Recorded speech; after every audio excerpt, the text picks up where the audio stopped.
So you're looking at remodeling something in your home and you want to get a couple quotes from different contractors just to see if everything's comparable or to make sure that nobody's way too high, something's not way too low and seems off.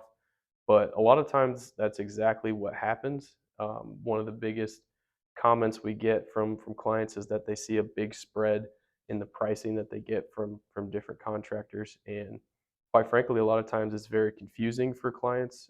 They don't understand, how they could possibly be so different if we're all quoting the same thing. But really, there's two main factors that can kind of cause this that are really more company related. Now, obviously, there could be something like one contractor just missed a whole section of scope of work, or somebody just added way too much in there. But as far as like actual factors from the companies themselves, there's primarily two. So the first one is that it's just an industry thing.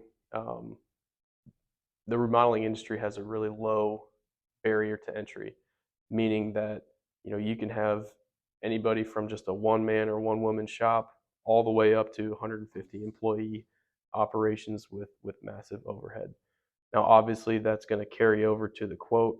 Obviously, the company with tons of employees and tons of overhead is going to have to charge more than somebody working out of their garage. That's just kind of a reality of the remodeling industry, and it doesn't necessarily mean somebody's good or bad, but it's definitely a factor that can cause that spread in pricing. Now, the second factor is the quality of the subs and the quality of the materials being used.